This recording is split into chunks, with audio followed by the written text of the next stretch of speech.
Eu estava sozinho na chácara de meus pais aquela noite. Era só por mais aquela noite, pois no dia seguinte eu já estaria voltando para a cidade. E eu vi aquilo que, com toda certeza, já era de seu costume visitar o lugar durante a noite. Olá, o que eu vou relatar aconteceu no ano de 2009, no interior de Belo Horizonte. É uma chácara que hoje já não nos pertence. Lá agora é um pasto. Então, meus pais adquiriram aquela chácara de um amigo nosso, que estava de mudança para o Mato Grosso, para sua fazenda. E por um preço bem generoso até, meu pai não perdeu a chance em vez de comprá-la. Sempre gostamos da roça, mas a chácara não era de animais, e sim de plantas e hortaliças. Foi um meio de ganhar pão por fora. Passamos alguns anos morando lá e na cidade, mas percebemos que não estávamos dando conta de estar morando em dois lugares ao mesmo tempo, e além de cuidar dos afazeres na cidade, tínhamos de cuidar da roça e da chácara. Então meu pai resolveu tirar as hortas e deixar só as árvores, e começamos a frequentá-la em finais de semanas e nos feriados, levando a família, e até mesmo chegamos a alugá-la por um tempo, mas não estávamos nos sentindo confortáveis. Eu já tinha terminado a escola e estava terminando a faculdade, e resolvi passar uma semana de férias com os meus amigos. Foi legal, bem divertido, mas tudo que é bom dura pouco. Tivemos que voltar para casa e a chácara ficou, digamos que, abandonada por um tempo, até decidirmos o que iríamos fazer com ela. Enquanto não conseguimos um comprador, eu tive que cuidar dela. Eu fiquei encarregado de uma noite por semana e dormir lá, até mesmo para marcar presença para onde não havia invasões. Minha mãe me deu muitas recomendações para mim não sair para fora de casa à noite, e meu pai também.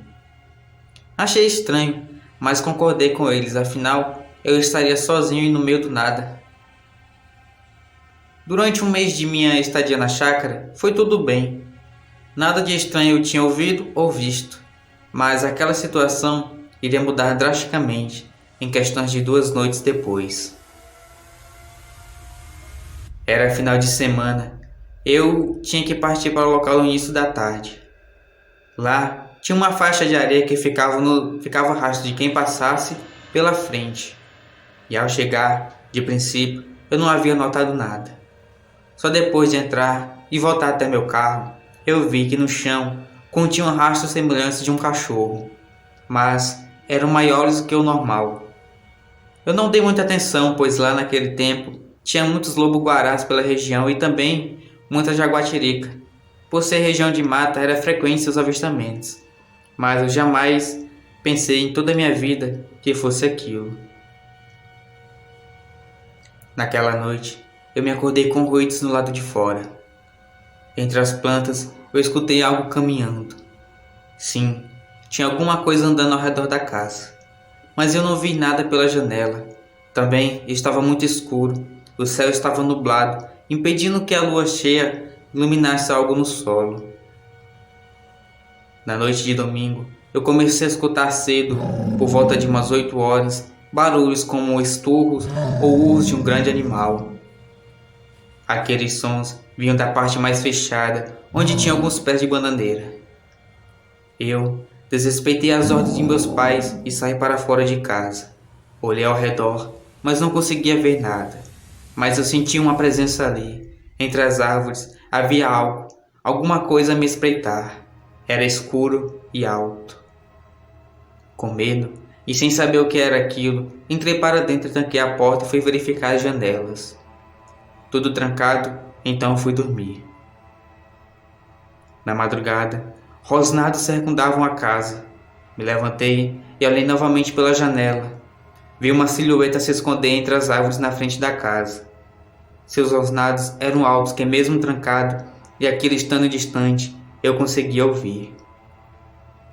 O som começou a bater o sono, e então eu me rendi.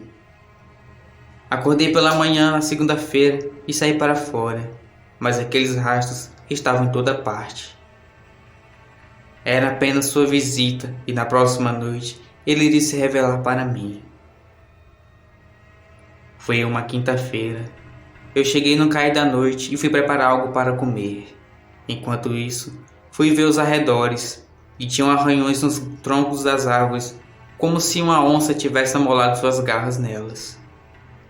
Confesso que eu senti muita vontade de pegar o carro e sumir dali, mas seria só por aquela noite, então eu aguentei. De acordo com que as horas passavam, a noite ficava mais escura. A lua cheia subiu no céu por volta de 11 horas. Eu estava dormindo quando escutei um forte barulho nos fundos da casa, onde tinha uma pequena coberta. Eu estava decidido a ver o que era, então me levantei da cama e saí até a sala. Os barulhos continuavam. Eu escutava sons de algo como um seu focinho farejando a porta e forçava, tentando possivelmente entrar. Peguei a única arma que tinha, um pedaço de madeira. Se fosse um lobo, eu o espantaria. Lentamente, fui caminhando até a porta, que tinha um buraco na parte inferior onde era colocada a chave. Sons de dar medo em qualquer um eu estava escutando, mas fui firme em minha decisão e ao mesmo tempo idiota. Estava claro devido à luz que eu deixei ligada por precaução, e quando eu me aproximei do buraco, eu olhei para fora. Então, eu paralisei. Olhando de volta para mim, havia um olho vermelho a me encarar, olhando para dentro da casa. Imagine o medo de ver tal coisa como eu vi. Foi o bastante. Eu sabia que aquilo não era um lobo-guará. Saí correndo por dentro da casa e a criatura começou a forçar a porta com fúria. Começou a uivar e a urrar ferozmente, e eu debaixo da cama rezando tudo que era oração. Quando passou um tempo e estava tudo calmo, saí correndo, peguei o carro de lá e fugi. Mas quando eu cheguei na porteira, eu tive que abrir e olhei para trás. Então, eu vi a criatura que me atormentou. Era um lobisomem. Tudo levava a crer que ele era um lobisomem. Pelos negros, alto e magro, olhos vermelhos, aquilo era um verdadeiro monstro. Passei pela porteira e nem fechei. Sumi daquele lugar e quando eu cheguei na casa, só quis saber de dormir. Mas eu acho que eu desmaiei mesmo de medo. Depois, falando com meus pais, eles acreditaram em mim. E eu acho que eles sabiam que até mesmo aquela coisa já existia. E por precaução, não queriam que eu saísse para fora de casa à noite. A chácara foi vendida e nunca mais quis passar nem em frente. Se o novo dono viu aquilo, deve ter dado cabo nele, já que era um ex-militar do exército. E, enquanto ao primeiro dono, o nosso amigo, ele me disse que nunca tinha visto ou ouvido nada de anormal por lá. Então, eu fui felizado ou azarado em ver aquele ser demoníaco que habitava aquele lugar durante a noite. Muito obrigado pela atenção. Boa noite e fiquem com Deus.